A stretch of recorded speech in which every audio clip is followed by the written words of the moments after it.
In other news this week, and Other news. I remind you, last week we talked about the story that came out in Rolling Stone about the writer's room under Vince McMahon. Yes. And then we had the lawsuit that was filed by the Ring Boys against Vince, Linda, WWE, and TKO. We talked about that. This week comes reports that Vince McMahon, and we had heard rumblings of this, that Vince McMahon is starting up or trying to start up a new company consisting of, if not entirely, predominantly people that were either let go from WWE or chose to leave suddenly in the last several months.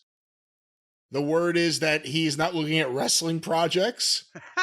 Well, yeah, and that was the big thing is that no, it's not wrestlers. It's a bunch of these office people that were loyal to him that he's now taking with him to this new venture. To the venture that will be, for lack of a better term, a production company.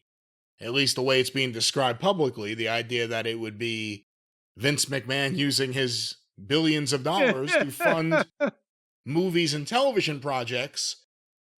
The issue being, no one in 2024 wants to see Vince McMahon's wrestling product. It was all the shit he did outside of wrestling that bombed worse than anything he ever did in wrestling. So the idea that he would suddenly get behind projects, let alone who's going to work with him, outside of his bubble of people. What are your thoughts on any of this? Well, but besides that, why? Why? He's 80 years old. In addition to the money he already had, he just over the last couple of years got $2 billion from the sale of all this stock. Why? Why do anything? Why not?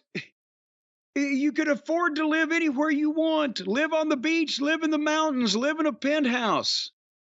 You can afford to go anywhere you want. If you want to go somewhere, even though you're fucking 80 years old, you probably shouldn't get far away from a toilet. Go there. Maybe stay away from the penthouse. Well, from the penthouse to the outhouse. Help some people. Get a dog. Play with a cute little puppy. From Turks and Caicos. Contribute to some charities. Do some public work. Why does he want to start another company? Did I mention he's fucking 80? I'm 63 and I'm about finished with all y'all son of a bitches. I don't understand this. I'm not fucking 80. I fuck 30. I don't understand this. Besides that, he's going to have to wait till he gets cleared before anybody. He believes he's going to be cleared, apparently, but he'll have to be cleared before anybody will do any kind of serious business with him. Will he not? And even after, if he were cleared, how bad would the negative publicity about any streaming service working with him be? You know, it would be a real problem. He would have to start up another WWE network, the Vince McMahon Network for Vince McMahon Productions. And where's Kevin Dunn? He'll be there soon. And that's part of the thing. No, you know what? No, they say he has not been publicly outed, Kevin Dunn, as somebody that's being involved. I think he probably just wants to go home and say, fuck it, right? Because he's older than me. We'll see. We'll see where he ends up. We'll see where Bruce ends up. But the idea that Vince wants to fund and produce projects and develop projects outside of wrestling. Again, we'll talk about some of the projects that have never worked out outside of wrestling. But do you have a tough time believing that he's completely giving up on the idea of wrestling? It's not like he was a cinemaphile. It's like, oh, now I can show everyone my love of the cinema. Like, that's not him. No, he just wants to be in some kind of entertainment, in some kind of content creation or production or whatever. The executives that he's got that were formerly with the WWE until they just got sacked, that are loyal to him, are in that field. I think he realizes that chronologically, just scientifically, mathematically, he's not going to live long enough to do another wrestling promotion because all the top talent is tied down to contracts. And I don't think you would ever be able to talk Vince into doing something on any kind of small or regional or territorial scale.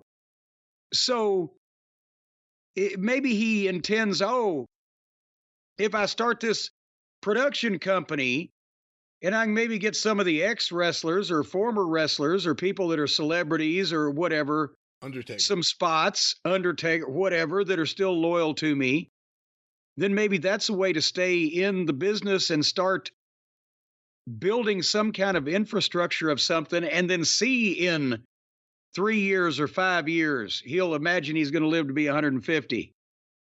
If enough guys were to ever become available or contracts were coming up and he had already started a company where he could nose around with TV networks and see if there was any interest, then maybe. But it's going to be a while. And is he realistically going to live that long just because he thinks he'll never die?